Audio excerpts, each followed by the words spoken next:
I imagine that right now you're feeling a bit like Alice. Tumbling down the rabbit hole? You could say that. I can see it in your eyes. You have the look of a man who accepts what he sees because he is expecting to wake up.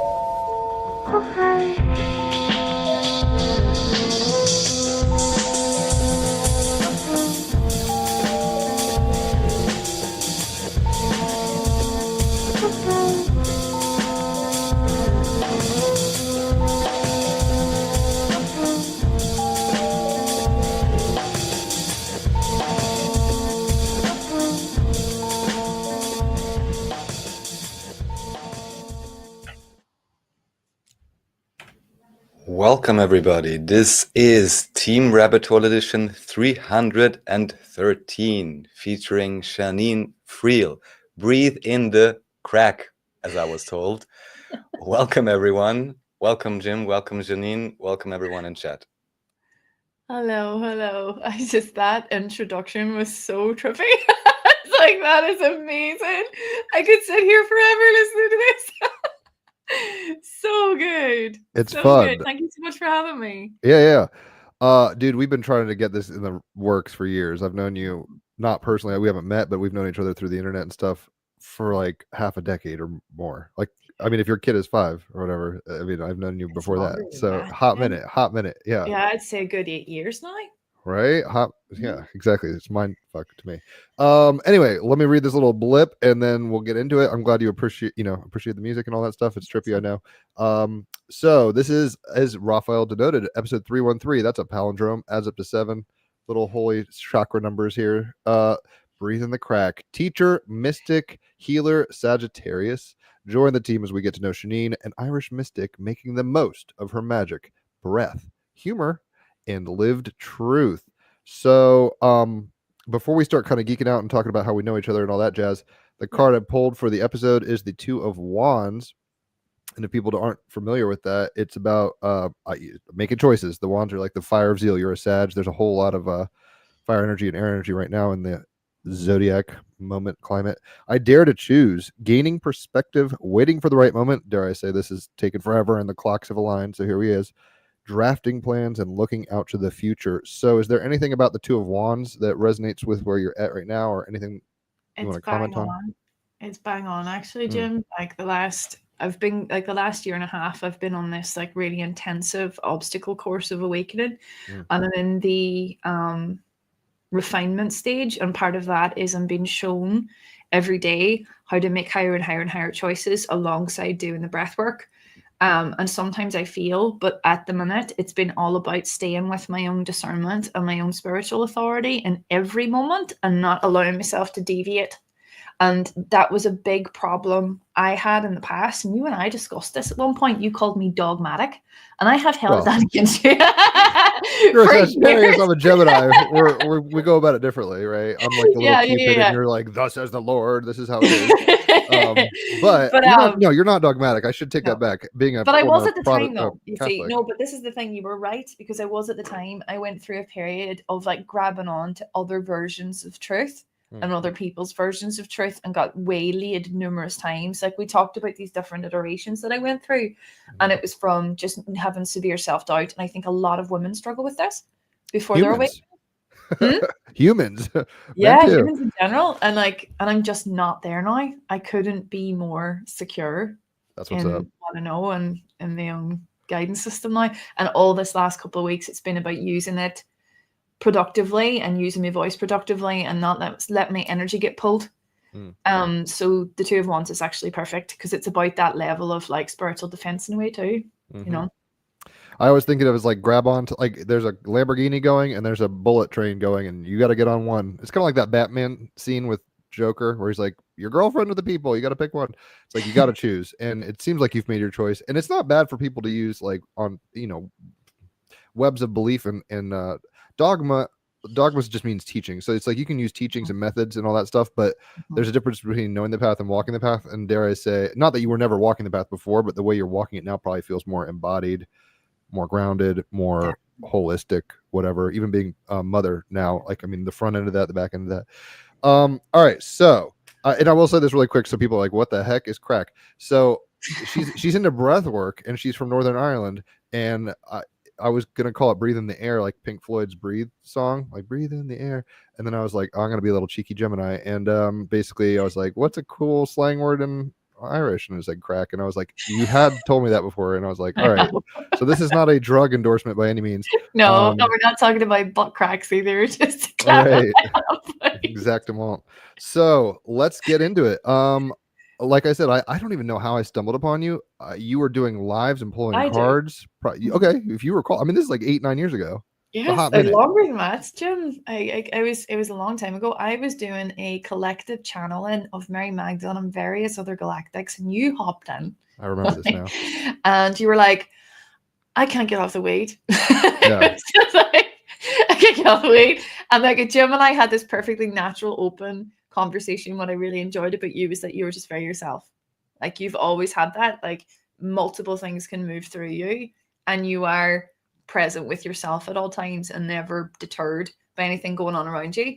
And you became a very familiar, comfortable, and reassuring force inside of a lot of strange stuff that was going on over the last number of years. Like, and you contemplate things similarly to me, where it's like you'll gather all the information.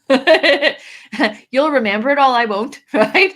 But you'll gather all the information and you come up with some really interesting conclusions. So we had lots of discussions, Raphael, not to leave you out, because I have podcasted before and we used to have a lot of discussion about various different things, and it came from there. Yeah.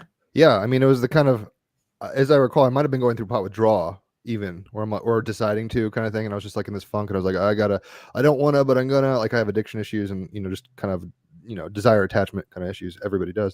And you were, I think, something to the effect of, like, you're right, it was a Mary Magdalene thing, and it was galactic, and it was channeling. You were jamming on all cylinders, and you're like, your grandfather's behind you, he doesn't want you smoking, or stuff like that. I don't even remember exactly all the details, but it was just like enough of like high weirdness that I was like, maybe I should, this isn't, I'm not going to channel surf this one. I'll do this one, and I'll digest this and see how it goes. I had relapsed after that, so it's not like it was a one and done forever, but I don't smoke currently. And Raphael, enjoy the smoke, speaking of which. He's like, as he sparks up. But yeah, so that's how I stumbled upon you. And like you said, we've been kind of in correspondence for years. Yes. We are on the opposite side of the zodiac, but I think there's this kind of like fun lightness. You do have a moon in Leo like Raphael does, and you have a north node in Taurus like I do. I was looking at your chart. You've actually got so much in Sagittarius. You've got your sun, Saturn. I just had your chart here for a second, but I mean, you're here to teach a lot. But sun, Saturn, Uranus, Mercury, or Venus, like you've got a stellium, as they say. And so yeah, you're here to embody a whole lot of teachings. And yeah, I definitely didn't say dogmatic in a negative sense, but I could see how that could be construed that way, given just maybe even your own history with the Catholic Church and stuff. Like dogma can be problematic, obviously. I was seeking one truth for a long time. I wanted to discover it, and I went through every avenue in order to do so. My problem was I was too easily persuaded by other people and too easygoing about my own intuitive sense, and I thought that everyone who was on an awakening path was on a heart-led path, and that wasn't the case. So I ended up navigating lots of different really complicated terrain, and I just confused myself with so much knowledge. And like over the last year and a half, that's completely changed now because things intensified for me. I went into the darkest dark and was risen up out of that. It's like Gandalf. You fell through the mines of Moria and saw everything. Gandalf the White now, or whatever. Yeah, like Jim knows about this. Like you called me last summer, right when I was in the middle of like heavy stuff. Yeah. And not to dwell too much on the details of that, but I wasn't aware of all of the. I didn't often pay attention to truthers. I didn't like to hear about that sort of thing. So I was very like la la la, fairies and meditating and dancing in meadows, right? I just didn't want to know about any of that. So of course, my reality, I manifested a situation whereby I had to be confronted all of the darker things that are hidden from society, and the only way to get myself out was using my intuition, my guidance system, and the breath work that I was being intuitively receiving as it happened. I would be dead if that hadn't occurred. And having gone through that, it has strengthened me no end. And I can safely say now that I understand more than I did. I'm still learning every day. I don't know everything, but I'm not outsourcing my knowledge anymore. That's what's up. We both have Gemini and Chiron, which means like we're not going to know which ideas are ours. You know, we play with a lot of ideas. Maybe we put our finger in the hole and it bites us, and we were like, "Oh my gosh, that's not fun anymore." So I feel you on that. I mean, there's even this podcast has brought on guests and things that I would never have considered these perspectives, and it's fun to play with ideas. But then you start not being sure of what's my truth versus what's just because there's an all-you-can-eat buffet doesn't mean it's even. Your digestive system might, or metaphorically speaking, might not process the same things the same ways. All right, so I'm rambling. Let's get into kind of your how you got here kind of thing. So I know you were born and raised more in Northern Ireland in Derry. There's a hilarious Netflix show. I'm forgetting what the title is, but I Derry saw Girls. Derry Girls. Yeah, it's really funny. If you all ever have Netflix, go watch that. And that's kind of pretty much literally a snapshot of her growing up years. Right? Like 1980s Northern Ireland, kind of like Protestant Catholic beef, all that jazz. I grew up in Strabane, right, which is 20 minutes down from Derry. And Strabane is very it's literally on the border between Donegal and Tyrone, and it was known as Little Belfast during the Troubles. So Strabane had a really, really terrible time during the occupation of the British soldiers into Northern Ireland, and it was a war zone. And I was born just on the cusp of things beginning to change. It was 1985 and it was 1990 when things started to transform. But it was a traumatized society and one heavily influenced by violent politics and religion. Dogma, the shadow of all this. Dogma, yeah. And I landed, I remember a really interesting conversation I had with my dad when I was about 16. There was a guy who got shot in the leg. He was kneecapped for joyriding. And my dad came home and told me about it. And this was sort of, this isn't about my dad. This is more a snapshot of common society where I grew up, where there was this underlying guerrilla force running things, and it was just accepted. The police. The guys with the ski masks. I've seen murals and stuff. Is that what you're talking about? Yeah, bless you for calling them ski masks. That's okay. Yes, you can call them that. Or whatever they're called.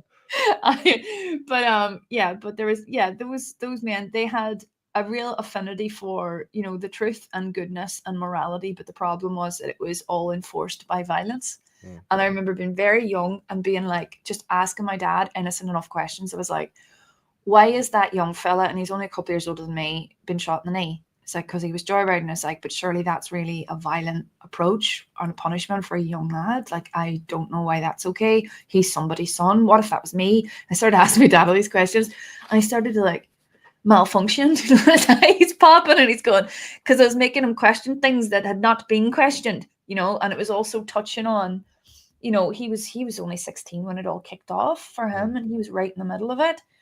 And in the worst part of Strabane as well, where there had no power at all. So he was tossed around. A friend of his was shot in front of him. Do you know what I mean? He'd really been in it. Yeah. And there was me going, but Daddy, that's not fair. So he's getting mad at me. But I had this really interesting moral compass my whole life. So I feel like it sort of immobilized me for years, because I was in Catholic school then, and there was a lot of things going on there that I didn't agree with. I thought, that's not right. That's not right either. That's not right either. Right? And constantly being told, no, Seanín, you're wrong. Shut up. It is right. Right? And this is where all of my discernment and my intuition was getting cut off, because primary figures in my life that I trusted or was kind of conditioned to take as authorities were telling me that I wasn't right. But as soon as I could get away, I did. I left and went to England as soon as I could. I went to teach in England, and I remember saying to people when I left that I wanted to be out of an education system or teaching an education system that was so influenced by religion. And I denounced Catholicism altogether because I didn't like the symbolism in it. The martyred Mother Mary, the sterilized feminine, just didn't speak to me. And what I'd been put through in a Catholic school as a young girl was obviously the opposite. It was an inversion of what's the truth when it comes to Kundalini and awakening, and the divinity of our eros and our passion. All of that they were trying to pulverize it out of us. And I drew attention to myself because, again, big mouth, and I wasn't very socially sensible. Like I just didn't know when to stop speaking what I thought, and it Well, you're didn't just go going to well. burn bright no matter what. I mean, you almost don't. You're kind. Your Mars is in Libra, so you're like, I want this to work for everybody. Let's play it nice. But at the same Yeah. time, you're like, I'm not going to dim my light for y'all. And with the Gemini Chiron thing, it's like people are. I mean, I get this. People are going to be like, you don't have the right ideas on things. Mhm. Don't be curious about that. Don't open that door. You know, don't drink that potion or whatever. Go ahead. Yeah. I feel like I experienced a lot of violent response to that, though, to the extreme throughout the whole of my life. Like the responses I got weren't lukewarm. Like when I was at school, they weren't lukewarm. Growing up there was really hard for me. I really, really struggled. I went through pretty traumatic times. A really good friend of mine who lives in Melbourne now, and I haven't spoken to him in a while. I'm going to name drop him. His name's Kenny White, and he's a thoughtful individual. You'd get on really well with him. He's another one who's just like constantly going, right? And he said to me, he's like, we were traumatized by the time we were 18. Our relationships were really intense. Our parents were really intensely disconnected. We were all drinking early. We didn't know who we were. We were ashamed, you know, for our feelings, for our sexuality, our sensitivity. There was a lot we could and could not do. And it was in a, like this melting pot of like really intense, very Irish lack of boundary, you know, and for young people growing up in that way, it was crazy stuff. Very passionate pressure cooker. I mean, it is what it is in the sense like it's all, how would I put it? Like it's never surprising the currents where they end up in the river. Like if you trace it, one of my favorite acid trips was being at a river and being like, look, it's life. There's an eddy over there and there's rapids here. And it's like you can kind of trace the whole thing and it makes sense. But that doesn't not, you know, the rapids are experiencing very violent kind of tumult, whereas, you know, the calm parts are not. And that's you know, as above, so below. It's like the society, people internally, externally. So I mean, I don't know if obviously Sunday Bloody Sunday and like U2 and all this shit, if is basically the vibe. I mean, it was almost like a Palestine-Israel situation between Protestants and Catholics. If people aren't aware, I'm not that aware of Northern Irish history. It was a straight up genocide. Like it was a straight up attempted murder. Like, and it wasn't much different. Right. Like, and it went on for years and years and years and years and years. And I'm apolitical, right? I hear that. Yeah. I am fiercely apolitical, but do I feel robbed of the indigenous knowledge of Ireland and the spiritual coherence with the land? Yes. Do I feel like I was divorced from my identity as an Irish person because it became politicized? Yes. And all of those things frustrate me even now. And I'm trying to entrench myself and reconnect with that on a different level now. Like I've been hearing from Danu, like during all of this, like it's been really interesting. But we'll get to that. But yeah, what's up, Rafa? What's that? No, I'm just wondering. So since it's your lived experience, and now you're in the UK, if I understand correctly. I mean UK. I always with these terms. But what I'm curious about, what would you say is the feeling or sentiment right now between Irish culture and English culture, or individuals that identify themselves as Irish or English? Is there still like animosity in some sections of the population, or how is this being dealt with, or not at all? I am so far removed from the politics now that it wouldn't be right for me to comment on that. What I can not politics, mostly just socially or whatever you recognize. For me, I don't feel like I belong in England personally. I have never felt like I belonged here. They're lovely people here. I live in Brighton. It's a really liberal, gorgeous place. Like an art city. It is an artsy city. I'm just outside of it in a little village, but the people here are lovely and there is a lot to do. But it's sort of anti-culture. So when you come here as an expat, which is essentially what I am, right? You lose sense of yourself quite quickly.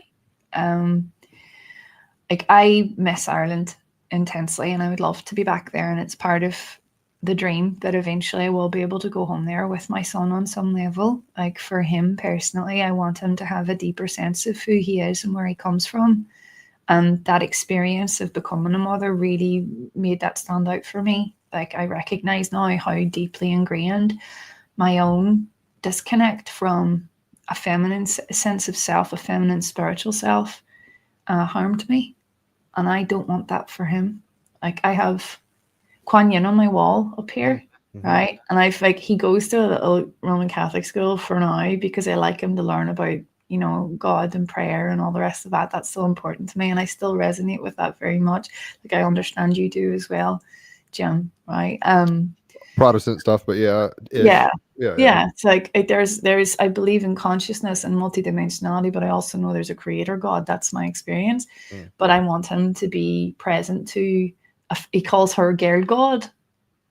What's that mean? So girl God, like female God. Okay, I got you. Like, so I show him different faces of female God, and I Like teach the Holy him. Spirit, kind of. It's like, Yeah, that's what she looks like, maybe. yeah, and I teach him, and she's got lots of faces, so I show him lots of different faces, and then I teach him how to pray without blessing himself. I say, like, just God just lives there. You can just speak from here, and I teach him how to meditate, and like he makes up random songs about his heart, and he says that his heart is golden and silver, and I recorded him singing this once in a wee video, and I've got a painting above my bed, just above where I sleep, of like a golden heart that burst, and when I finished that painting, he went, "Mommy, that's my heart that you painted." Aw.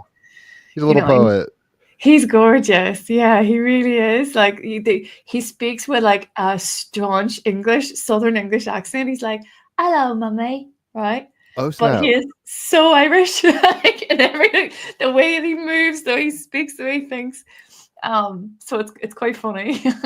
And just in case people aren't aware, Kuan Yin is like the Bodhisattva kind of mode of Chinese and Eastern Asia kind of stuff. So cool. Usually good, like multi-armed goddess situation, and it's kind of this Bodhisattvas are like this compassion thing. It's like, hey, I'm not going to escape the Matrix. I'm going to come back and give you the Holy Grail or whatever it is. So I can ramble. So you were obviously raised on the iconography of Christianity. It's funny because you were talking about how like it like subverted some things. It's one of those things. And I don't need to go down too many rabbit holes where it's like clearly after Constantine and stuff, I'm pretty sure you're aware of like the esoteric kind of occult levels of things where it's like, oh, there's paganism as like the undergirder, and then they kind of put a cloth on top, and it's like, all right, look, there's fertility cults. That's going to be the Mary shtick.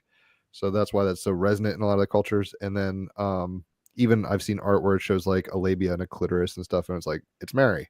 Like that's, I don't know how intentional that is, but it's definitely resonating and it's there. And stuff like you know, Christmas being the 25th, and that's like, you know, near the pagan holidays and mistletoe and all this stuff. Anyway, the point I guess I'm getting at is there's a lot of ins and outs, so it's not like, you know, a pure thing that popped out. Even the whole story with the snakes and St. Patrick and all that stuff. It's an interesting, you know, point in history and ecology of thought. But it seems like you've taken, I mean, it's weird because it's one of those things where it's like we're shaped by the information, and then we shape the information as kind of this orb-world feedback loop. So it sounds like you've taken the best of what you can resonate with. It's not like you're beating your kid over the head with it. And so when you left Ireland, you were saying that you were kind of just like, screw it, I'm over this. Stranger in a strange land mode. I'm going to England. What were you teaching? English literature. Okay, was there? I just watched Dead Poet Society with my girlfriend last night. She'd never seen it, and it's That's like, one of my favorites. oh yeah, it's free on archive.org if people want to watch it. It's on there for free, so you can watch it anytime. Robin Williams is great. So, what kind of literature were you focused on? I mean, obviously, you're very good with literature. At some point, I hope you do read one of those poems. You're gonna have to choose, Seanín, Two of Wands. I will choose. I'll choose most recent if I do one. So yeah. All right. What kind of I mean, we don't have to geek out hard here forever, but I like English and literature and read a lot and stuff. So what were you pushing, like, or what were you hovering around intellectually with that? It was because it was the English curriculum here, so it was like language and literature. And in my last years it was up to A level, and there was a lot of poetry. And that's where my heart really is. Like, it's the poetry. I think consciousness speaks in metaphor. 1,000. That's what I've experienced, like, and that language has been natural to me my whole life. Like, I've never been good at academia or kind of learned heavy texts or remembering historical dates or getting things right all the time. I was never that person. I was pretty ditzy and kind of in my own world a lot of the time. But when it came to poetry, you could put a poem in front of me and I could tear it apart in 19 seconds. Like, that was just in me. And it's the same language that's in the tarot, which is why when that all kicked off, it went so well.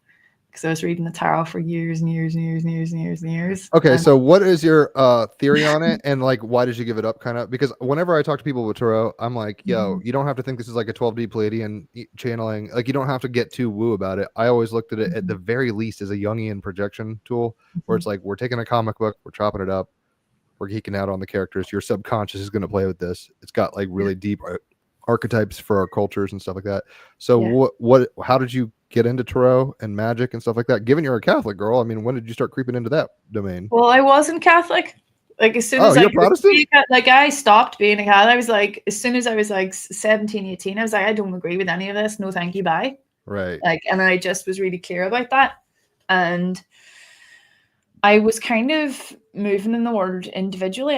I was not connected from my family. It was a really traumatic background that I came from, and I raised myself. I did that on my own, and the tarot was kind of a reflection of my first communion with consciousness, and it was a dramatic transformation because the second I started to use it, I started to get stuff here, like it was immediate. And I was really curious, but also very cynical. So I did more and more and more, and I wanted to learn about it and watch it and learn how it was coming in for me. And I was experiencing consciousness as a disc. And I was learning as well about how when people came to me, they'd get a message and then it would change according to how much feeling they were doing in between a reading. And this was it was kind of this journey of teaching me about the invisible realm and how to trust what was coming in and how to not trust what was coming in. I learned about two different streams. And eventually I had to stop. It was around COVID time. I couldn't have predicted what happened there. And I was reading for people and I went, I'm not ever reading again. So you got traumatized out of it? Not traumatized. It was out of integrity. Okay, even I was like, if how I Sagittarian. I don't know why my crusade is happening, so I'm gonna stop. If I couldn't see this nonsense, then I don't have anything to contribute. And plus, I kept getting told it was disrupting something bigger. And this is just my own perspective on it. Like, if we are going for a reading, there's always a moment in time where that's incredibly useful. But as our consciousness evolves, our intuition and our own receiving state becomes very much important to our own evolution. Yes. And applying our attention to that and that conversation with consciousness that appears in our everyday is way more viable and can shift us quicker and faster than I hear you. a set feed from somewhere else. It's also very, very difficult to feed an information to others from a completely neutral place. It's really, really hard because the emotional human heart will always have its own intention, and that tends to color what you're receiving. I used to try and outdo this by giving people readings simply about what I was receiving and trying not to interpret it. I used to be like, and I'd say to people, like, this is everything I'm getting in a mishmash, and I'd have these giant recordings of just everything that was being visualized, and I stopped using the cards altogether. It was just whatever was being seen. And people will come back to me like 2 or 3 years later, because at the time it didn't mean anything, but 2 or 3 years later you mapped out the events. And they were just a little pointers, and I understood it then. It's been a bit of a timeline shift where I was sort of picking up information where they could then make choices based on things, rather than it being, this is your fate, the end, which I don't believe in whatsoever.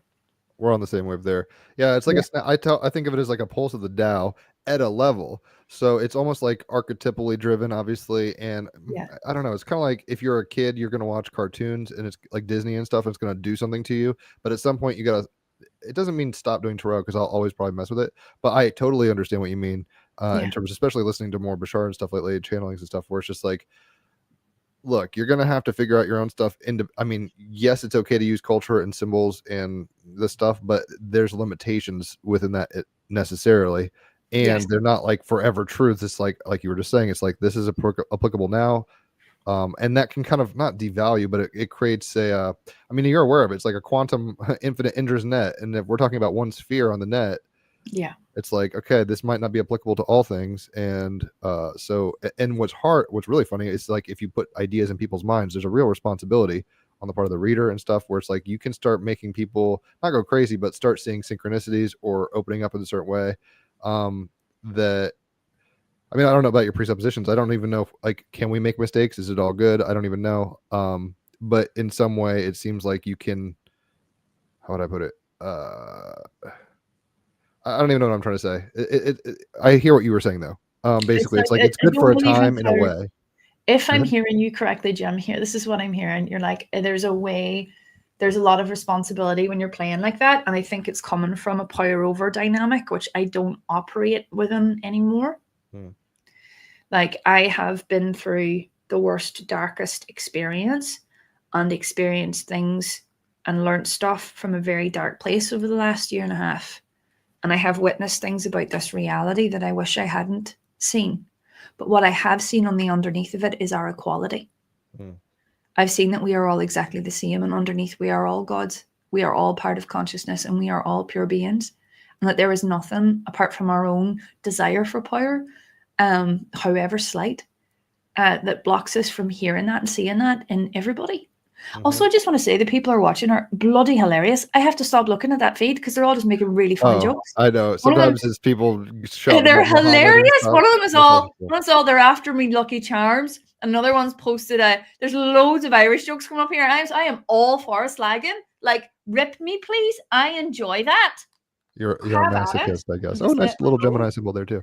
But So no, that's yeah, what I think okay. So I understand you kind of walked away. Not only was there a level of culpability in your own mind where you're like, if I don't know the jungle, why would I be a tour guide if I didn't see the waterfall coming and we went over a waterfall kind of thing with the COVID thing? To your, I mean, look straight up. I mean, I'm into tarot and astrology and groups and New Agers and all this stuff. Yeah. Not even well, I guess you could say Bill Gates and crew fucking knew this kind of could occur with simulations of this stuff. But by and large, the astrology at the time was Saturn and Pluto conjunct.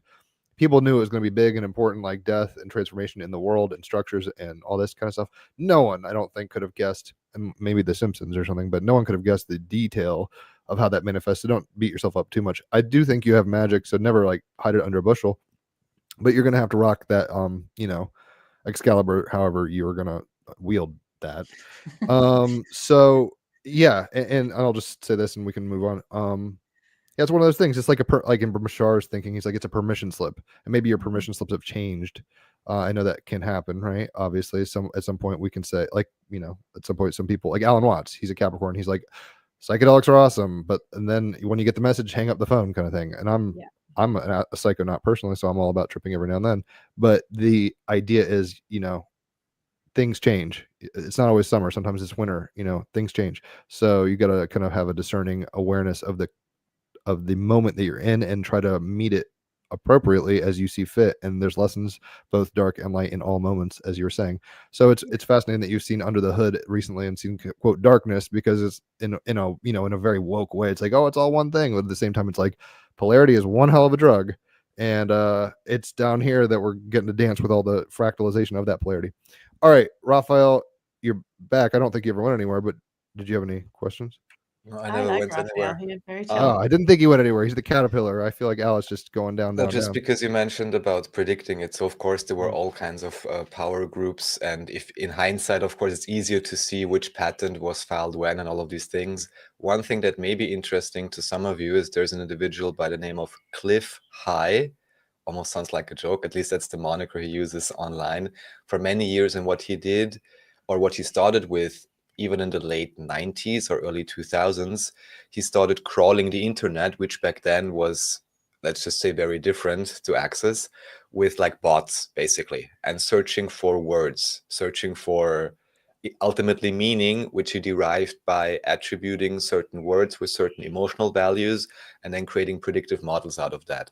And the curious thing is that initially what he tried to do, because he was formerly like a Microsoft engineer or something, like high-level IT stuff, and he said, well, I just like to predict the stock market price. And I'm not sure if he specifically chose that one.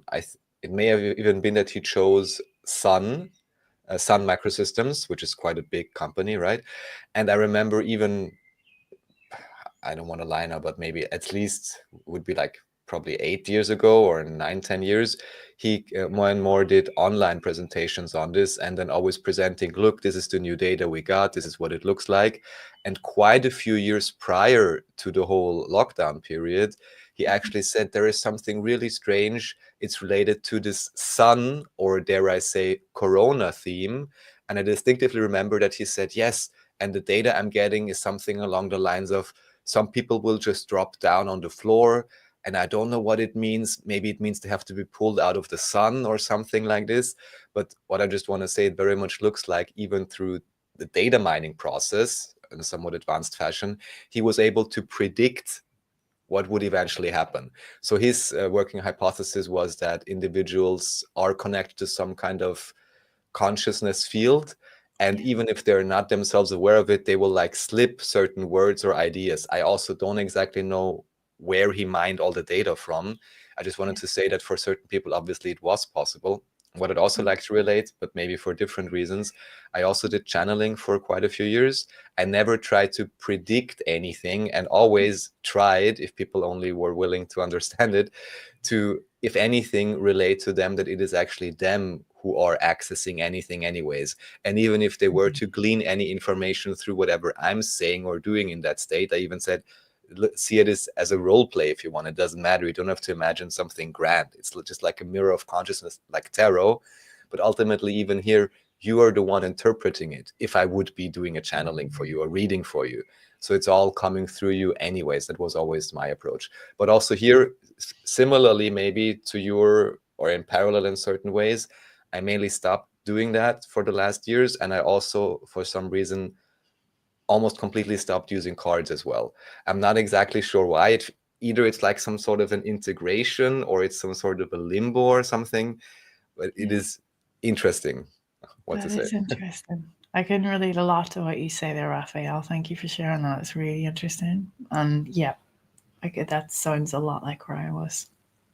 Well, it sounds like what we're kind of talking about is there's this like Akash level of things where maybe mystics, psychedelic trips, whatever, tapping into synchronicity and all this stuff can reference this Rosa tabla or whatever of data that is transcendent or something, almost like a platonic form. And then we bring it into our hyperdimensional hologram or whatever's going on down here.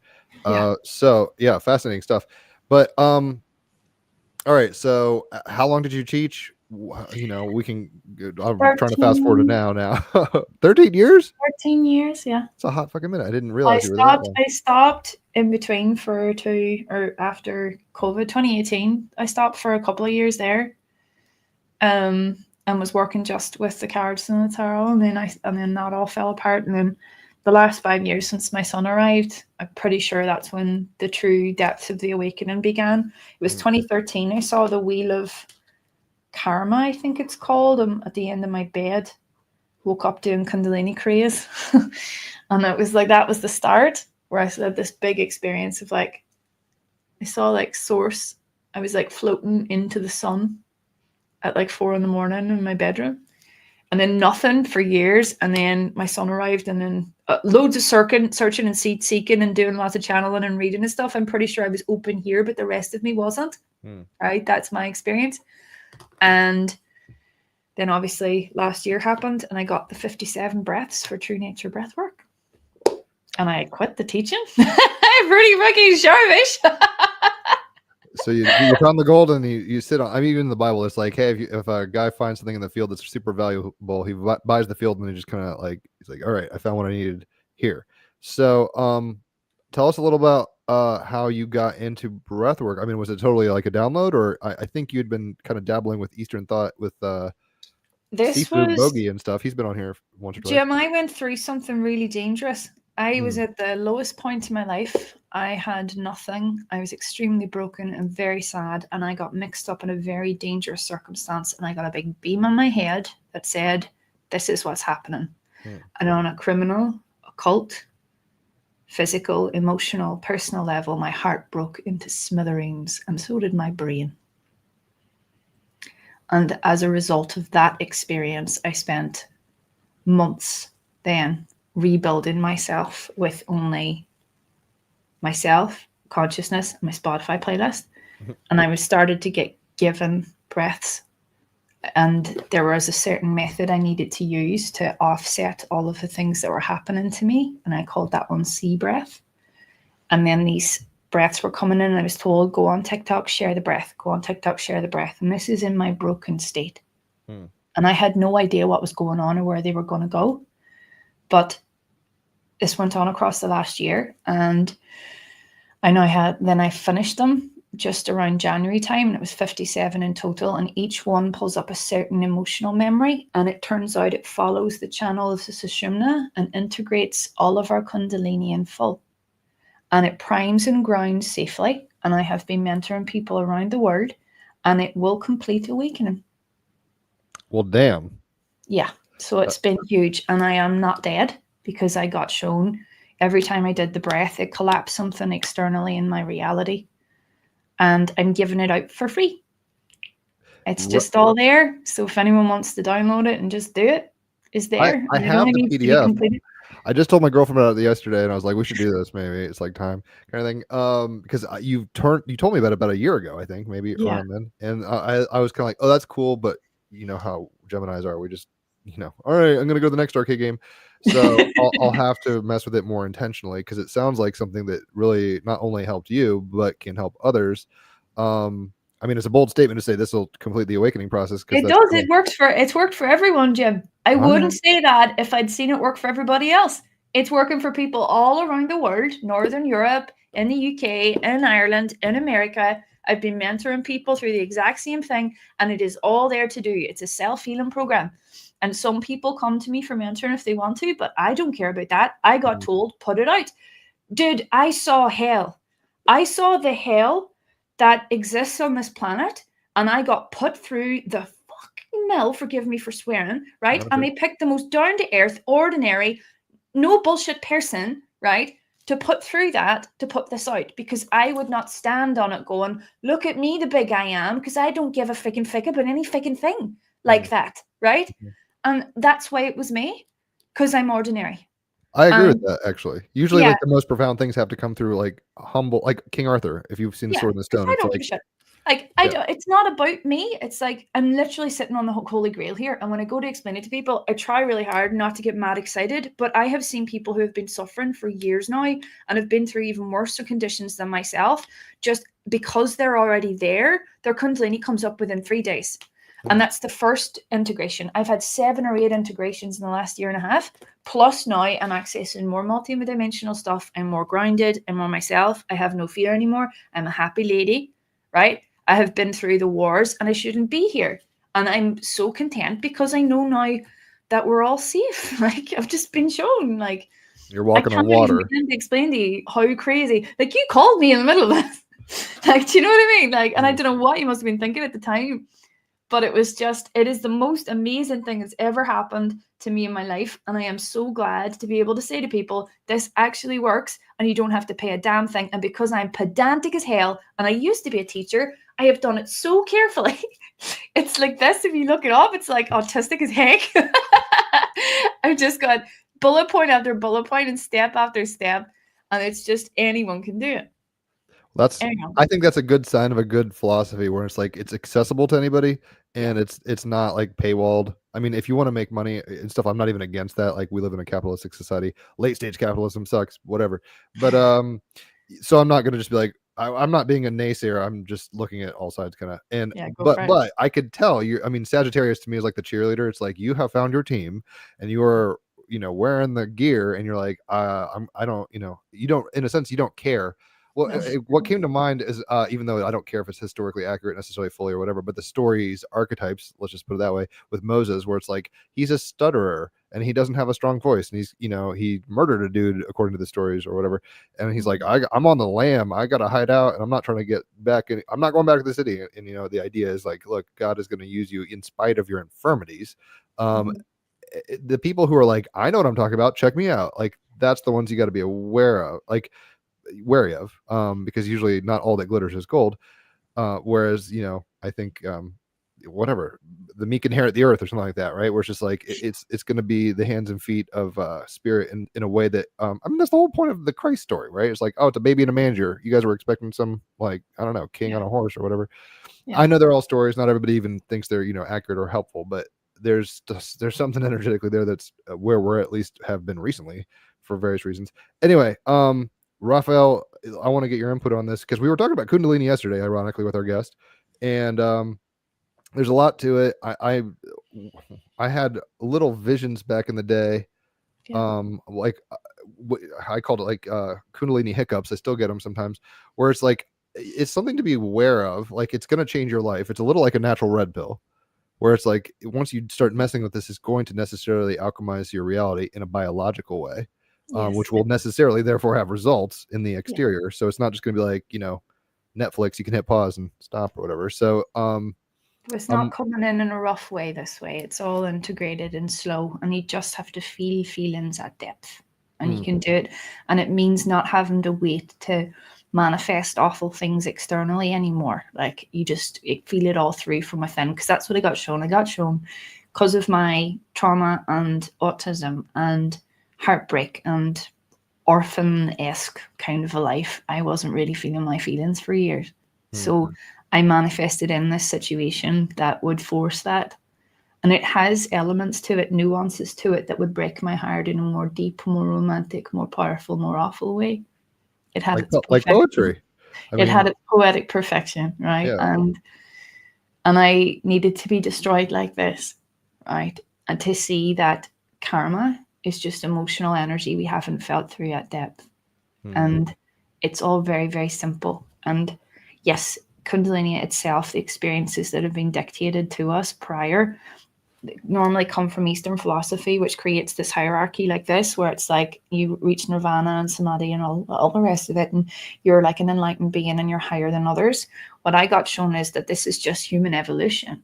We're all equal in this, and it's very natural and biological, and a lot of the stuff that we've been taught is kind of a load of bunkum or coming from places where people have been traumatized into a Kundalini awakening, and it doesn't require that. And I'm very anti image. I don't even hold a spiritual image per se. I don't even like to say that word too much. You mean like iconography or whatever? Yeah, I don't like that. I just want to be myself. And the more that I worked with this, the more myself I became. And I was shown that we're all unique facets of an intervention currently. And this is part of a bunch of different things that are happening globally to support an intervention to help restore the earth. And it's not a new age thing. It's not a multidimensional thing. It's not an Eastern thing. It's not a weird Western cult thing. It's not anything. It's just human beings returning to their natural order. And that's it. Well, okay, so I can start referencing all these new age things and like Hopi prophecies and star seeds and all this stuff. Raphael, I'm kind of curious what your take on this is, because especially given the fact that you kind of backed off of channeling yourself in tarot somewhat, not maybe fully, but I mean, you still let me pull cards. I appreciate that. So yeah, how do you see this? It's a very pragmatic approach in the sense of like, this is part of human evolution. We were talking about that yesterday on the podcast, right? Like this is just kind of when the water breaks, the baby comes out and here he is. Well, isn't all condensation of theory's only purpose to ultimately be pragmatic and within the real world? I would hope. Yeah. Otherwise it's a circle jerk. No matter how it happens exactly, or then what words you use.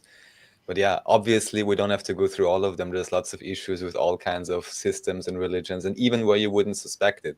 I've heard even of whatever Buddhist prana teachers, probably some sects or whatever, and also they're like, oh, but we're not going to tell you who we worship, and then you need to attend 15 other classes. It's like Scientology or whatever, which obviously is not the way to go if you want to actually assist individuals in becoming sovereign, and also in a sense that allows them to see that they are equal, even though we're all different, but that they're actually equal capacity in many different ways, or value and all of these things.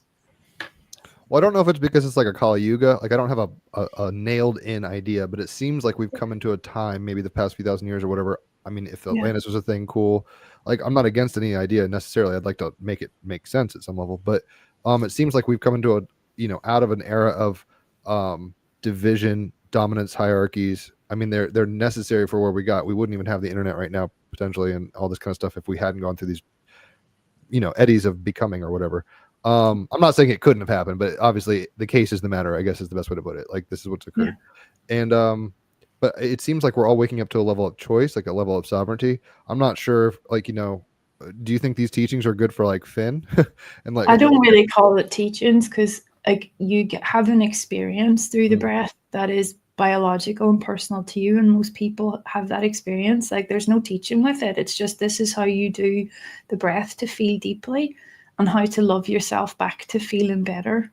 And this is all a biological approach. Like the biology takes over and then consciousness comes in and leads you through it all, and it's your consciousness. Like I don't have to touch that. Like Can't it's touch got that. nothing to do with me. Like I want to put me in context too for Raphael's point there, because you mentioned Scientology and I don't want to be aligned with that at all. So I'm just going to clarify who I am here. I'm a single mom in a flat in Brighton. I ain't got shit, man. I have nothing behind me. I have no agenda. I am not asking anything of anyone. I'm not part of any cult. Frankly, I was naive as heck when all that what happened to me happened. And the only thing I care about right now is telling the truth. Like I haven't got any investment in what people do with regards to this, but I'm not going to speak about my truth and my experience from a place that is small or frightened. I can't, after everything I've seen. You understand the importance of that, right? Like this is not, I'm not a franchise, I'm a human being and a mother at that. The thought that came to mind was I'm not big into Catholic history or anything. What's the chick's name who was talking to God? Joan of Arc. It's like at some point she saw some light and it was like, yo, I'm gonna do my thing and I don't care who's on my team or not, and this is what we gotta do.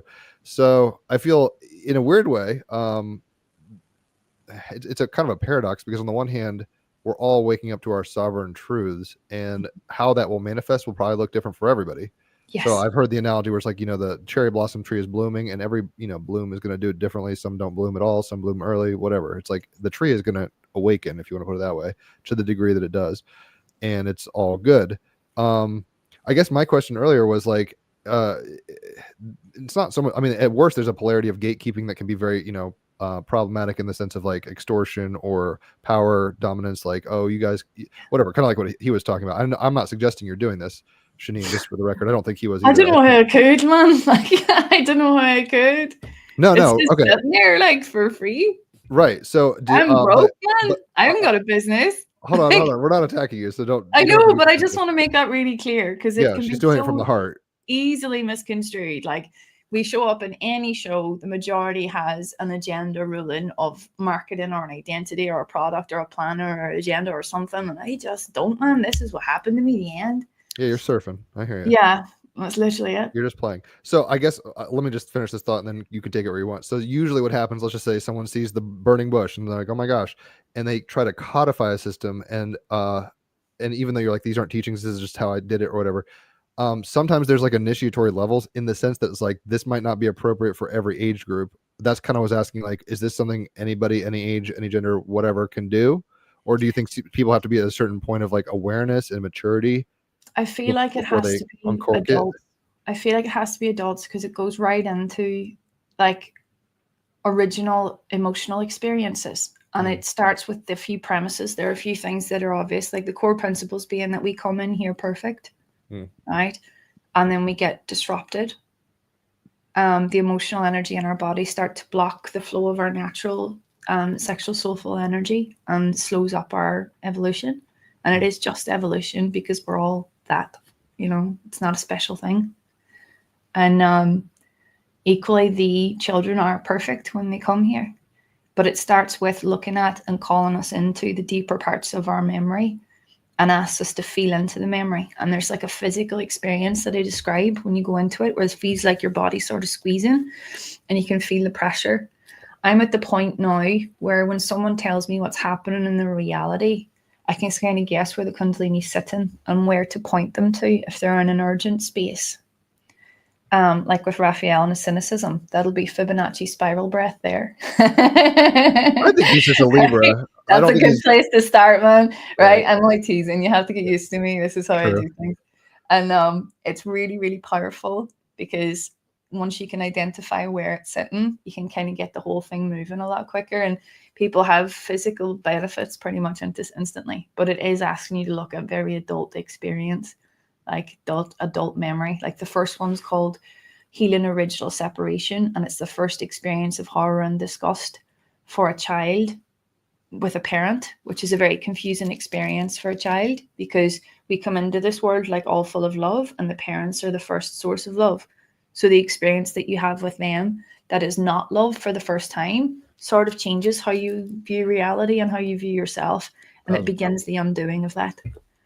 Right, the fracturing, the splintering. I mean, in Christian Jewish theological terms, sin means missing the mark. It's like we come in on mark, and then it's not even that it's out of place. It's like we ask. I mean, depending on one's presuppositions, like we asked to come into a movie where we're actually there's a really good Terrence Malick film about Gnosticism, which is called the Knight of Cups, with Christian Bale.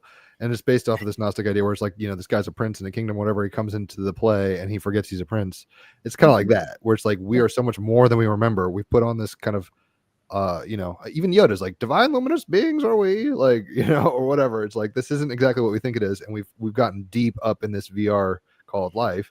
And there's more to the picture than meets the eye. And how we can kind of remember that and get back to the source code, so to speak, is an important process. I'm not, in a bell curve sense, I'm not even sure everybody even agrees to do that. Some people might just remain ignorant forever, and that's okay. That's their trip. So you would suggest, I mean, even in Kabbalah and stuff, they're like, don't do this unless you're 40. Like, I wouldn't like, I'd say some teenagers definitely would benefit from it. I like the teenager I used to teach in a really rough school in south of England, and these children have been through hell really early on, and the stuff that came up for me, I was like, yeah, they could do with this. It depends on the experience that they've had.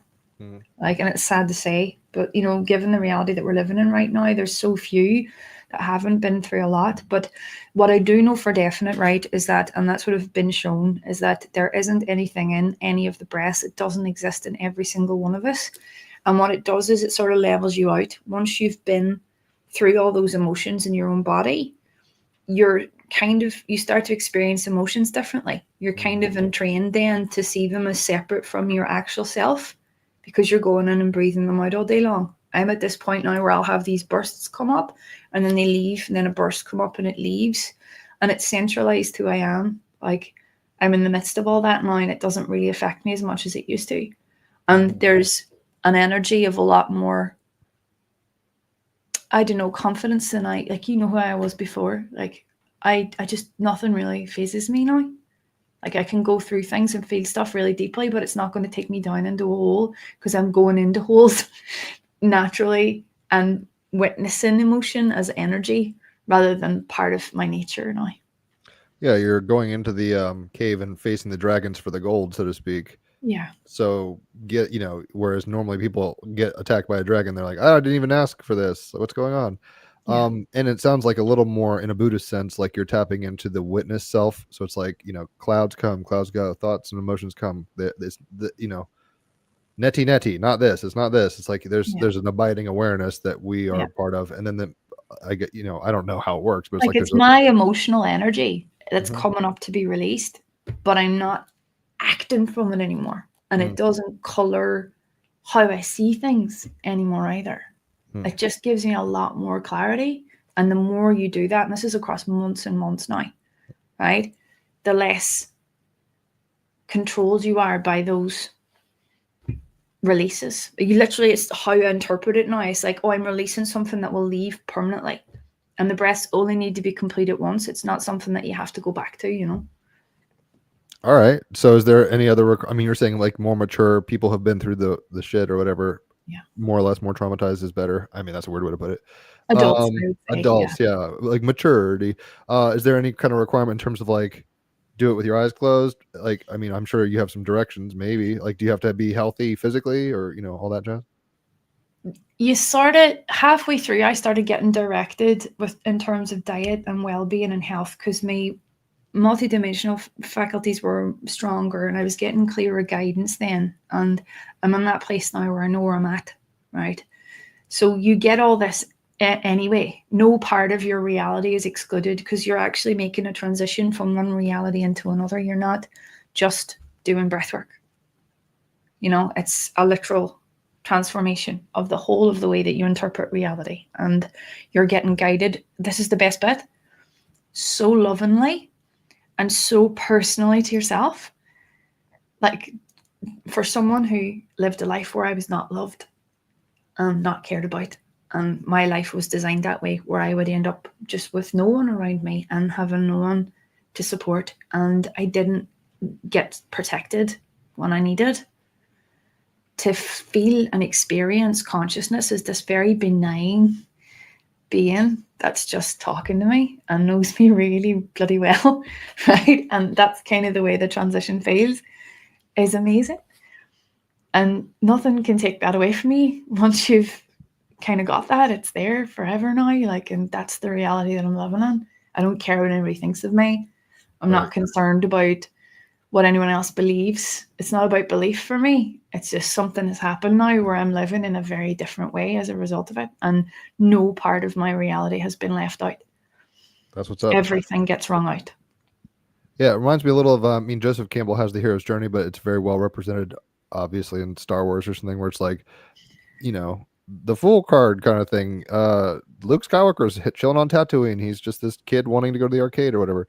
Gets initiated into a grander story, starts finding out about himself, loses his mentor. I don't want to give too much away if people haven't seen Star Wars, but basically, there's a You're giving a lot away here. Yeah, I know. There's a lot of ins and outs, and even to the point where it's like, you know, whatever. If you see Star Wars, you get it, and it's not like the best thing ever. I'm not obsessed with it, but it's a really good lens to which we can, as modern or postmodern, kind of, dare I say, you know, intellectuals or something, like we can grok so much through that lens that what I'm getting at is, like, once Luke becomes aware of the Force, he has to learn how to wield it, and he has to, like, get over self-doubts, and maybe even, like, in the newer movies where it's like, oh my gosh, I didn't raise up this kid in the way he should go, and it all backfired, and I was jealous and afraid and all this stuff. Like, we're gonna have to, once you become awake of stuff, like, it doesn't go away, and then it's just our dancing with that awareness that is, it always was the case, but it's like getting closer and closer to a synergetic dance or something like that.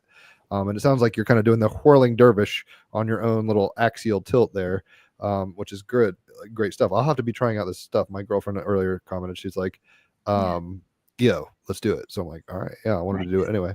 It's amazing. It's a trip. Like, it can be painful. Like, the sea breath, the original base breath, people usually do for a couple of weeks just to get used to the feeling of the squeezing and to get the body ready before you start doing the bigger breaths that are longer. But there's benefit every day and transformation every day, and your heart just opens. And there are phases where you're like bawling, crying, and there's all this gunk that comes up, but it's like an emotional detox. Right. I mean, it's like deconstructing a house. You're like, oh, there's mold here, and maybe that foundation's a little cracked. We got to fix that and all this stuff. You just become more aware. Buddha means awake. And the idea is like we're waking up to something, right? And if people aren't picking up what she's putting down, that's where you're at. It's all good. But I hear what you're saying. And I'm curious, Raphael, I mean, I'm at a place where I'm willing to mess with certain spiritual practices more than others. Psychedelics are cool. I'm not outgrowing astrology and tarot, but I think it's my role to kind of help others with that. But I'm starting to see maybe that it's like sock puppets, and it's like there's something bigger that is kind of ineffable. I mean, maybe the word to say. There always is, isn't there? Yeah. So I'm kind of curious as to what you hear her saying, and maybe how, if you have your own style of doing things, where you're at with your own spiritual journey in terms of praxis, because it's one, I know, put you on the spot. I'm nowhere. But what I can say, it's very simple. Use whatever works, and if it works for you, then that's the thing you're doing. There's always something more to learn. There's usually always some kind of a new level or next level, and understandably, we're always most excited about the most recent best thing that we understand it to be. And that will most likely transform at some point, or maybe it will stay for a long time. But yeah, I don't have any, let's say, particular sentiments about it. Breathwork overall, from everything I know, is very amazing. There's very many different approaches to it. But as I said, if you have had your own experience with it and it works for others, then it's certainly worth checking out. And breathing technically should be easy enough to do for everyone, although too many people have very much too little idea about how to breathe generally. So I would recommend everyone to take a good look. And also, I actually sent this to you on Facebook already. I'm not sure if you're aware of this individual by the name of Konstantin Buteyko. So a friend recently did a workshop where his techniques were relayed. He was apparently maybe even himself a doctor in Russia. And he first headed up like a certain department and kind of got kicked out because the other guys didn't understand what he was doing, or he was too successful or something. And Interesting. then for quite some time, he had his own, I think his own hospital even. And why is it interesting is because he's saying things, I should remember all the things now. Take a break between breaths, actually not breathing in too deep in his technique. And the breaks are between not breathing in and breathing out right after breathing out, something like this. So there's a few things which may be a little bit counterintuitive, at least to what some of the very well-known Eastern, like fire breath things are teaching, where it's like, this very intense breath. There's just something interesting. And my friend attended and she said it was quite amazing and very, very cool, also because it's not as, maybe as intense as some other techniques. And even here, I'm not saying that one is better than the other. I just find it interesting that also with breath work, there appear to be various ways to approach it. But generally being able to breathe consciously is something I would assume everyone would benefit from, or to reprogram their breath to be deep enough, or whatever it then is, whatever works for you, because too many individuals have been traumatized out of that synchronization. That's beautiful. That's beautiful. You're a wonderful European reflection of Jim's consciousness. I can see why you two are friends, because you just love to gather phenomenal information and reiterate it in fantastical ways. You two are fascinating. I am really enjoying talking to you both. This is so good. How on earth do you two know each other? Oh, you want script flipping the scripts? I have a Jupiter in Aquarius. He has a North Node in Aquarius. Long story short, I was posting up DMT trip reports that I had a Kundalini awakening. Ironically, met some Egyptian deities, all sorts of stuff. It still doesn't make sense. I'm like, was that my Jungian, anima and animus? Like, what's going on? You need to stop trying to make sense of everything. Right? No, in a sense, you just let it ride, right? Anyway, so I posted that in some whatever Terrence McKenna group or something like that, and I think Raphael. While I was tripping on acid, started reaching out to me, and I was like, is this a spy? Like, what is this, East Germany? Like, what is going on? And we just started becoming friends. He was really into Bashar at the time, and basically anytime I was tripping, he synchronistically, right, he'd always be like this friend that I could talk to and just geek out with. I love that. And he was available for high and lofty pontifications and speculations, because we're not trying to get to the truth, because I think the truth can't be known like that. The Tao that is the Tao is not the Tao, whatever, like that jazz. So what we're trying to do is just talk around the thing in circles for all day and every day. So what Raphael was kind of referencing was, some guy has a theory and stuff on breath work. I've definitely astral project with doing breath work by accident. So it's obviously the breath has a lot to do with it. Even in Bashar's Konahol, like, what are your needs? It's like food, water, breath. Like, we have to have this. It's an unavoidable element of being a human being. Even if you're whatever, that magician David Blaine, and holding your breath forever, like, it's still an integral part of your situation. So are these 57 modalities different, like, rates of breath and concentrations? You were saying it goes up the whole thing. Okay. It's just, there's the regular sea breath, which is you think of the wave on a sea. It has like it's a gentle tug on an inhale while your head's still, and then outward while the head is still. But you start to intensify that sometimes if you hit a block, but it's working with the middle channel here, and parts of the body hold certain emotional memory, and all 57 breaths go to a very, very specific emotional memory. Things that we tend to bypass. And I was put through all of them over the course of a period of time, and you see me go through it live because I've recorded each one on a wee 10-minute TikTok video. I'll check it out. So you can see me evolving as it goes. And Watch the Pokemon evolve, folks. Yeah, exactly. It's mental. Like, right? I've asked my team this. I've asked many times. I'm like, did I, before we come here, just go use me like a guinea pig? Because this is kind of the way it feels. But I've loved every second of it, and it's brought such beautiful conversation and a whole different life my way. Like, I quit the teaching, and I've written a book, like 50,000 words now, in Awakening and Consciousness. What's that called? Hold on. Let's talk about that for a second. I had no clue. So it hasn't got. I've not turned it into a book yet, but it's called En Theos, a devotional work on awakening, and I've been blogging the pieces of it since all this started. I'm on nearly 50,000 words now. That's quite and I also had a multi-dimensional ascended master for a guide at the time. Does it? and Do they he's have a from the name? future, Okay. Okay. Oh, oh. and I love him. He is the most beautiful thing that ever happened to me. I don't hear from him as directly as I used to. In the midst of all that, I could see him, feel him. We were very connected, and I know him very well. And for the rest of my days, I will miss him. Well, do you not Because think he you're going to taught make me. contact again? I hear from him sometimes. I can check in and ask, and sometimes when I'm doing videos, he comes in and tells me to say stuff. Like, Okay. but I don't have the same very, very intimate relationship that we had whilst all of this was going on. If he hadn't have been there, I would have been isolated, you see. Mm-hmm. Like, and I needed that support, and he knew me really well. It still kind of breaks my heart that I've been through something this incredible and I have no context for it. You know, there's no space for this kind of thing.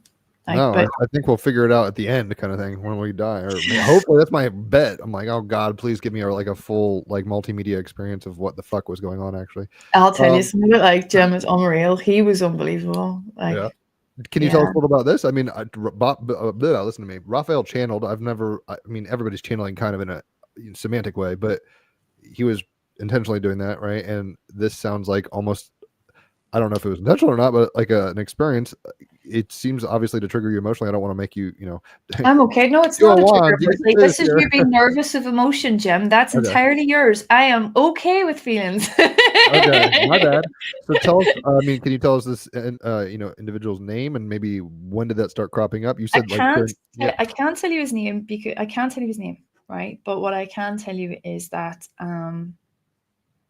he agreed to play a role in all of this Okay. on a human level, and his multidimensional higher aspect stayed with me throughout. And he was a deity because he demonstrated that at one of the most poignantly difficult and dangerous parts of that experience. He directed me out of where I was, further away, to try and lift me because my nervous system was like shattered and I was going into a really funny state. And he had this capacity to say, it's like it felt like he was communicating on a meta level with very little window to say certain things. So he would say something and something would happen. He'd be implying something and he'd be demonstrating something multidimensionally to me at the same time. He took me into a park once and I couldn't get the breath to go down into my heart because I was too scared. And he directed me under a tree. And my heart was breaking because he wasn't there in physical form with me. I could see him. I could hear him. He was creating effects for me. He had this tendency to build emotional states to try and lift me out of where I was. And he turned around to me and he goes, when you miss me, and he started to point to the trees and the sky and the grass and the flowers. He goes, you can find me here and here and here and here. And my greatest weakness is presence and focus. I'm not very good at staying still. Gemini Karen. I hear you. It's ADD. Yeah. Or and he was teaching me how to be present and bringing my nervous system down. And he would say beautiful things to me in order to soften my heart and soften my nervous system so I didn't go into an unrecoverable state. He used to, and everything, at that moment when he did that, my reality literally just went, do you know when you turn the dial up on the brilliance on a TV screen? Everything just went. Or when you start tripping on psychedelics. Yeah, but it was oh. but it was beautiful and soft. Right. And I remember turning to him and I go, you're already a god. And he went in my ear, which is typical of him because he was a charmer and a hedonist and a ridiculous human being. And he went, you're already a goddess. And he just stayed with me until my nervous system relaxed, my heart relaxed. And then he goes, where do you want to go? And I want to go walk. And he goes, well, go wherever you want. And he tricked me because I started to walk and I had been places we had already been, things that we had already experienced. And he was walking with me and kind of looking at me as if to say, I knew you were going to come here. And it was this weird sort of trippy experience of being shown how protected I was through the presence of him. He gave me songs that would teach me stuff that was going to happen later. He communicated to me lessons I needed to learn later on down the line when everything started to settle. He confronted me a couple of times, you know, to keep me level. I remember him playing Damien Rice's The Greatest Bastard to me once. He infiltrated my Spotify when I was getting really irate and angry about everything that was happening to make me rethink this dualistic mindset that I was going into. And when my Kundalini came up the first time, he was the one to encourage it. Like, he knew how to press my buttons. I believe we're married on some other dimension somewhere. I know him. And for someone who never had any real love in her life, I don't think I'll ever experience the like of that ever again. And he taught me about, there's a video in the breath work, and I'm happy to find the name of it and post it down for your friends that are watching right now, where I explained, he taught me stages of awakening, and he gave it to me in a monologue, and he talked about the serenity of the sovereign God and how we get to that serenity state, and he gave it to me in flatline, and I was just posting this up right as I was getting it. So you're seeing me all enamored with this like being while I'm dictating all of this, and it's so hard not to be, because he was so funny and ridiculous, and he knew lots of songs, and he knew how to push me, and he taught me how to take care of myself.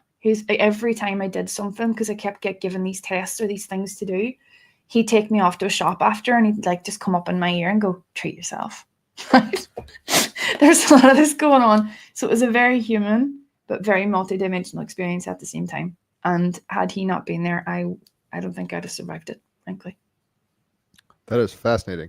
It reminds me a little, I don't know what's coming to mind, obviously, or from the British Isles, maybe that's part of it, but in The Hobbit, it's like There and Back Again. Obviously, Gandalf marks Bilbo's door without his knowing it, and kind of initiates him into a whole, you're a burglar, and like all this stuff, and he becomes bigger than he was. The capacity was always within him to do that, but maybe he wasn't choosing to do that until he was initiated into something beyond his. You see what I mean? Like, it's just like we get just like the Follow the White Rabbit in the Matrix. It's like he's looking for something, and then what we're searching for finds us, as I think Joseph Campbell said, or somebody. And it's funny because even Friedrich Nietzsche, he's like, and I'm not saying one doesn't have to agree with you or not, and one doesn't have to, and definitely no one's going to experience the trip the same way you are. Nobody, that's the beauty of the perspectival multiverse or whatever. We all have our own different trips. But Nietzsche has a great little quote that says, like, and they were thought of as crazy for those who couldn't hear the music, they thought they were mad or whatever.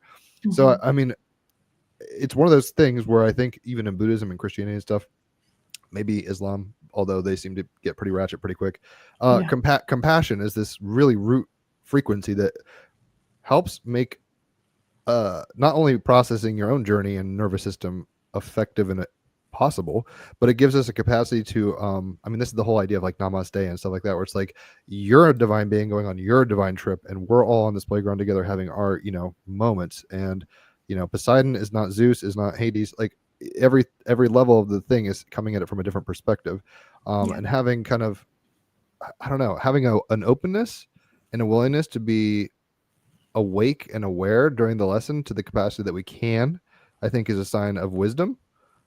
Because even in the Bible, like Pharaoh could have done something, and it's like he hardened his heart. It's like we always have this choice to kind of rely on ourselves. I think you know what I'm saying. It's like our egos they're unavoidable. We have to operate through one, but it's like our minds and our hearts can get so contemptuous and like self-reverent to the degree in a negative polarized way, where it's like, I know best and all this kind of energy. And we have to, once again, compassion, grace kind of kick into this place where it's like, I'm a drop in the ocean. Sometimes I'm on the waves, sometimes I'm on the rocks, sometimes I'm out in the middle of nowhere in the ocean. But yeah, I mean, I'm kind of rambling. I am a Sun and Moon Gemini, and the Sun, Moon, Mercury, and Jupiter are all in Gemini right now. So I think I'm just getting prompted on this. But I mean, have you written this stuff down? Obviously, you documented it through TikTok and stuff like that. I've documented some of it, not so much about him. Like it's through the video you see me talking about him a lot. Like there's been various videos that I do now with the different teachings that I put out. Like it's not teachings, it's just like, right, here's what's happening now. Because honestly, things haven't slowed down since all this occurred. I've just been evolving steadily and really stuck with it. And I have to, because I don't have anything. I'm not like in a... You're not Illuminati. I'm not in a fortunate state. Like, Yeah. I'm not, like, you think of this, like, in an archetypal sense, let's look at it this way.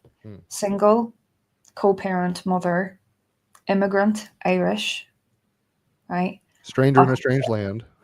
Exactly. Ostracized from family, going through an awakening and having pretty much everyone not around for that, right? I am the lowest that can be reached societally in the UK or the British Isles currently on a material sense, capitalist sense. I am nothing. Like a in the grand socioeconomic sense. Yeah. Yes. So this trajectory that I've been on is an interesting one to watch, right? Yeah. But I've just been told, be candid and tell the truth. And that's just what I've done. I think that's all anybody can do.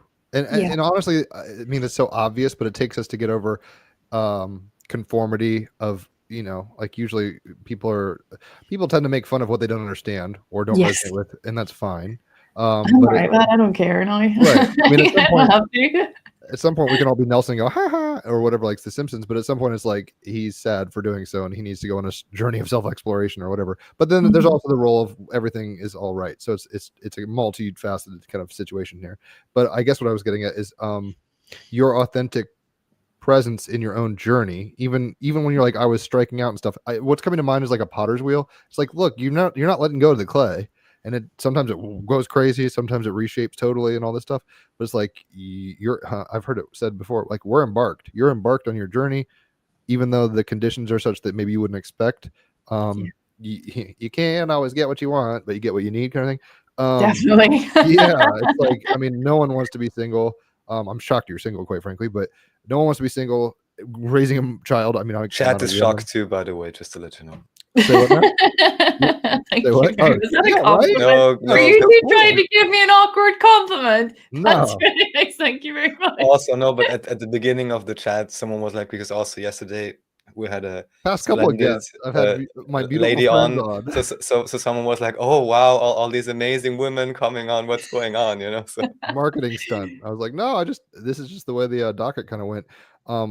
It's funny. I mean, anyway, no, I guess what I'm getting at is the particulars of your trip are, I mean, it's like a drug trip. I mean, what you're experiencing is your thing, but at the same time, to the degree I can, I hope to be like, I feel like we're internet chums. Like, I've never met Raphael. Like, we're buddies on a totally different level.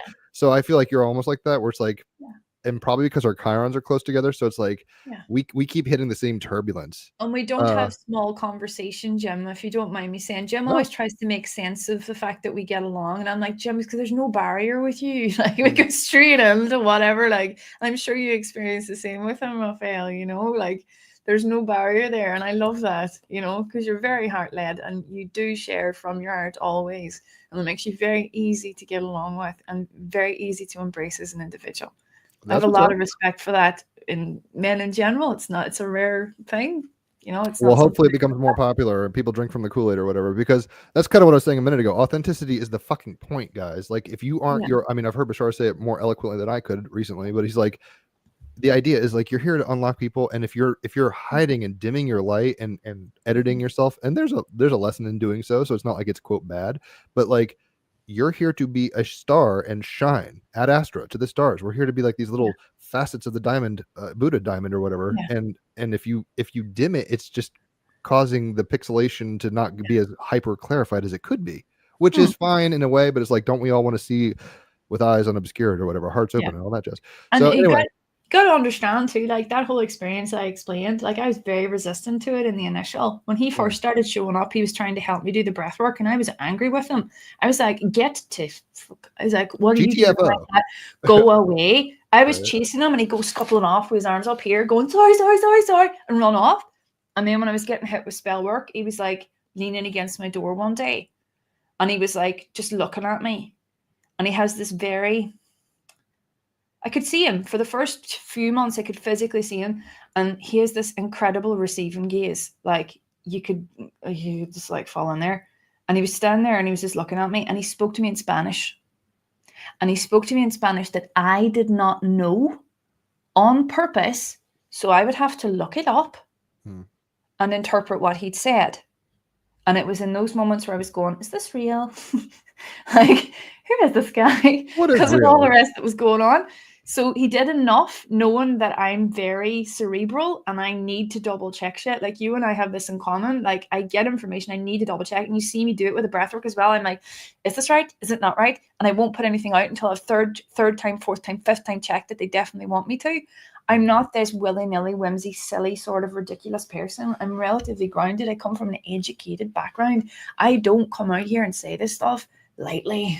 Do you know what I mean? Like, Yeah, I hear you. I know what it means for me, and I am without qualms at all telling you, yes, it sounds crazy, but that's what happened. So, Dude, yeah. I mean, honestly, you know, it's like in the Matrix. Do you think that's air you're breathing? There is no normal in a sense. There's a whole spectrum. I mean, I don't think you're eating your chair saying you're like a fart, or you know, it's like there's actual insanity where people have like disassociated from their identity to such a degree Yes. that like it's not functional. And then Yes, there's awakened, and that's going to be a breath of fresh air to some. And in Narnia, it really paints it well, although it's very Judeo-Christian. In the last battle, which I won't. People should read the Narnia books. They're great. There's only 7 of them. love Narnia books. They're my Yeah, favorite in the whole world. oh, They they're really are. sick. I actually just showed my girlfriend the BBC versions from back in the 80s, and she's like, "Oh, this is all right." And then we got to like Voyage of the Dawn Treader, and she like fell off, and I'm like, "All right, look, like it's not for everybody." Good, Pearls of Swine, right? In a sense, but I'm like, "All right, it's not for everybody." But anyway, there's this scene, and I'm kind of gonna spoil a little bit. You scared Raphael off while you're He rambling. might have to pee. I have no clue. But there's a scene where basically these dwarves who don't believe in Aslan are confronted with Aslan, and then there's people that do believe in. I'm not going to give too many spoilers away, but basically, people are all in the same environment, i.e., they're witnessing the same events, but they're because of their beliefs and definitions, essentially, their perspective on things is necessarily different. Just like this, you know, like positive and negative spin on a quantum situation, a qubit or whatever. So it's like. Yeah, it's one of those things. I can't resonate to the degree where I'm like, I'm being led by a Spanish-speaking blue-eyed gazer or whatever. I can't say that's happening to me, but at the same time, I'm glad that you're willing to be authentic with your journey, and not only that, documenting it, because one day you'll be happy you did, probably. And then it helps others. The whole point, be authentic. You know, it's like the card today, dare to choose. Like we get. You get to, you know, in the Matrix movie, it's like, hey, you know that there's Agent Smith after you. Are you gonna go on the windowsill or not? Like you get to choose. And he's like, no, I'm too afraid. And then he kind of wakes up. He's like, was that a dream? And they're like, actually, you have like a spyware in you, and we got to get this out. And all this whole, it's in the Matrix. You know what I'm talking about? But anyway, the idea is like we're all being presented, I think, with the same thing, but our angles of approach are necessarily different. And if we can come at it with humility, creativity, and curiosity instead of like. It's good to be discerning, but we don't want to be so grabbing the thing that we crush it. You know what I mean? I think even Buddha's like, flowers are awesome. Plucking them, you know, kind of ruins the situation. So it's par for the course, though, too. I think we do get put through stuff in our doubt intentionally. Like, the doubt was there, and the doubt remained there forever and ever and ever and ever and ever, right up until the very end of the last breath. I was still going, I can't believe this is flipping happening. And it's only now that it's leveled out for me. I think just because of the amount of embodiment that has happened, and I'm like, yeah, this is the reality we live in, and it's available for everyone, and it's very normal. Like, it doesn't feel abnormal to me now, whereas before it did. I was like, this is crackers, like. But again, it also been shown very abnormal things about the physical reality we live in at the exact same time. There is no spoon. I didn't have a gauge then. I was like, right, there was lots I didn't know before, so I was humbled really hard already. Right. Like, you couldn't have been humbled harder. The stupid situation I got myself in, very, very dangerous. Like, there are so many things in this world now that I don't think we have to be fearful of anymore. We just kind of have to be more, and like you say, curious and humble. And I stay like that and I remain like that because, like, there's a bunch of people who've come, they went, that breath work is Tantra. And I'm like, that's great. I didn't learn about Tantra, so I'm not going to say anything about that. It probably is because there's a lot of transformation that it takes you through. But it's not me leads it. I can be there to facilitate and help a little bit and help point, but it's been led by something else. So, and consciousness, it is. And God came in and spoke to me during it as well. Do you know what I mean? Like, there was all this stuff that went on that was massive and crazy and like a big Disney movie. So I could sit here and be like, oh yeah, it was just all part of that. And now I don't experience that stuff anymore, but I still do.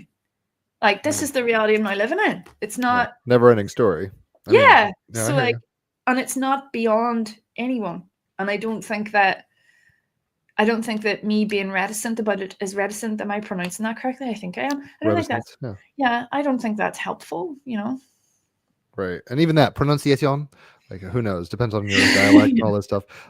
We can start winding it down if you'd like. I mean, there's movies people can check out. I don't know. We talked about Dead Poet Society. That like a major theme of that is like conformity and tradition and security versus independence, authenticity, and passion, basically. And it's like we get to choose at any point, and we don't want, you know.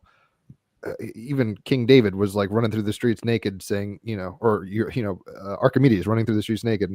As did King David apparently. But they're like, Eureka, I got it. It's like when you have joy or something, you don't necessarily care if the other people in the audience are participating at the same level. No. It's like you get moved to a place, you know, you're having your own experience. Exactly. Same thing happens on psychedelics. I mean, dare I say, like psychedelics are almost a bad hack to some of this. Like this is a natural form of that. You know, I had a friend who's kind of psychic into tarot, and she was like kind of like, I don't know, talking about guides and stuff, and she's like, you don't even have any guides necessarily, you just have to work on your breath. So the fact that you're talking about all this breath stuff resonates with me. So I'm like, all right, I'll actually probably go to school now. Yay. I know what you're like. You and I have a little bit of this going on, and I don't know, Raphael, if you're similar, but like I think you might be, just suspecting. I'm not going to project. I have pathological demand avoidance. When someone tells me to do something, I'm less likely to do it. Oh yeah. Right? Like I'm like, oh, come on, hold on, like go away, right? As the mere suggestion though of a curious journey is always the thing that overrides it. Like I couldn't listen to Terence McKenna for ages because you just banged on about him so much, Jim. You put me off. Like sorry. You just never shut up about Terence McKenna for a long time there. And I was like, and anytime anyone brought him up to me, and I was like, I don't listen to Terence McKenna, and all I could think about was Jim. Oh no, I'm his disciple. Or something. No, and he's got his own issues. Like he was even like, don't be so open-minded. Like he thought there were squirrely notions. So half the stuff we're talking about now, he'd be very skeptical of. But at the same time, he was the one pushing DMT and mushrooms on the general culture and being like, who the fuck knows? So we it takes all kinds, and that's the beauty. I think that's the big takeaway. Whether it's movies like The Book of Life, which I was thinking of earlier for kids, or Inside Out, which is like a Jungian Buddhist thing. Like we start seeing, if you have eyes to see, if you're at this part of your digestive, you know, multi-course meal, like you can start really getting way more excited about the dream we're in. And it's not always guaranteed to be fun or pleasant, or, you know, but like we don't have, like, suffering is a choice. Like we can be like, whoa, this is a crazy sci-fi movie, or, you know, whatever. But like it doesn't have to be. We can have that Buddha archaic smile or whatever. We can just be like, yep, okay, saw this coming. You're like, do you know why Morgan Freeman always narrates films as if he's God? Sometimes he always does this. Wouldn't it be wild funny if there was a film and Jim was God? Well, in an abstract way, what an ironic interpretation. Right. Yeah, I don't because your commentary on consciousness and reality is fucking hilarious. It might be swear. No, dude, I cuss all the time. It's all good. I want you to read that poem. I mean, have we finished? Let's start here. So clearly you've been through a lot and you've got a product out and you want to be composing a book. If you ever need an editor, holler, because I love reading stuff and I've got a pretty sharp eye. I'll do it pro bono. So, what are you up to now? What are your ambitions? I mean, obviously you're like, hey, I'm in this like slump socioeconomically, but at the same time, it's awesome. I've been in a very surrendered state since all of this happened. It was just follow instructions. So that's just what I've been doing. And there's been an evolution there. It's been very tricky at times because I've had to be in a really intense trust place. I don't worry about money anymore. It just comes in when I need it.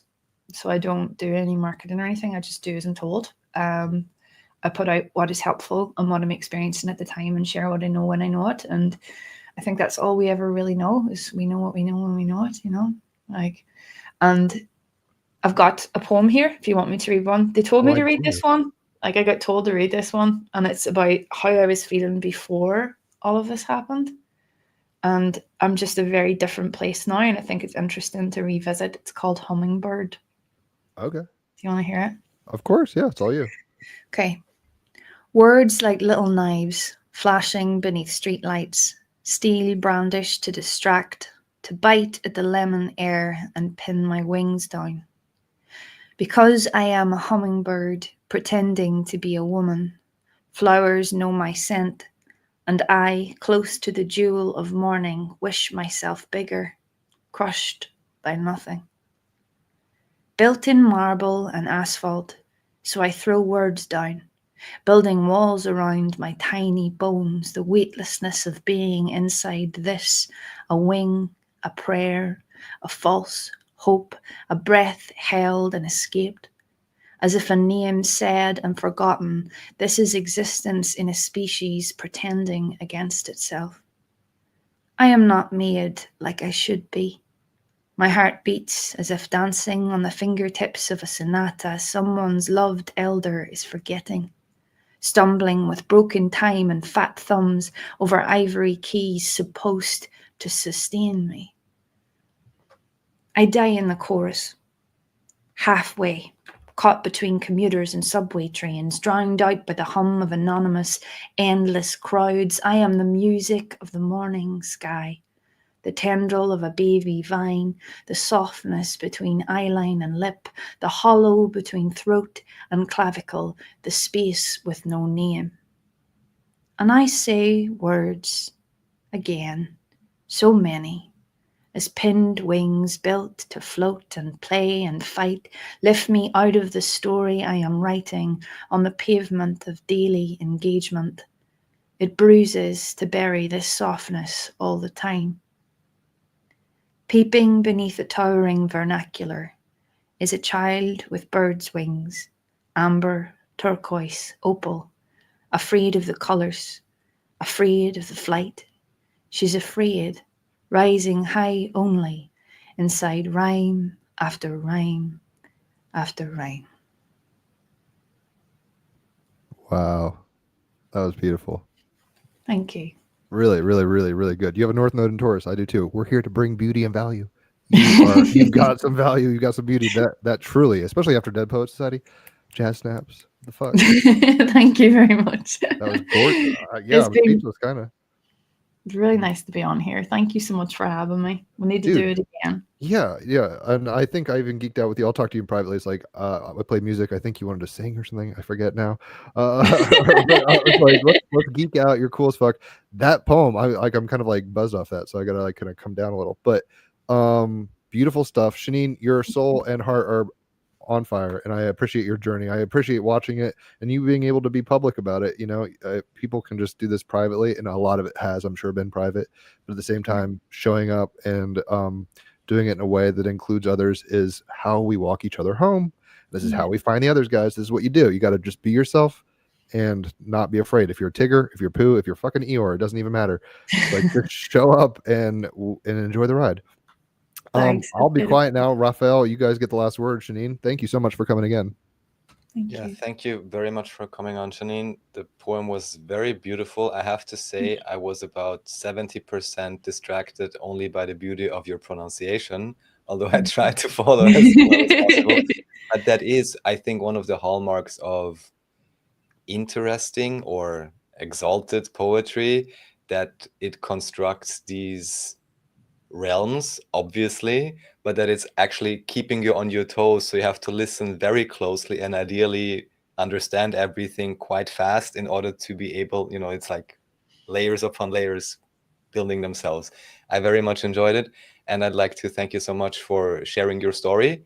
I also think it's great, or it's the way to go, how to say, to stick with authenticity. Not everybody needs to know everything, but in terms of just saying it how it is, and not being like, oh, this and that. No, ever since then, everything is normal and it's boring. If it's not, then this is what it is. And I think it's great that you're willing to share it, because authenticity is what we need.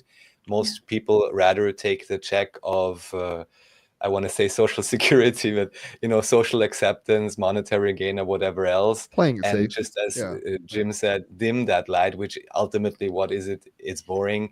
And especially if there is anything more to this life than only this mortal coil existence, then what is the real hallmark if not to be authentic?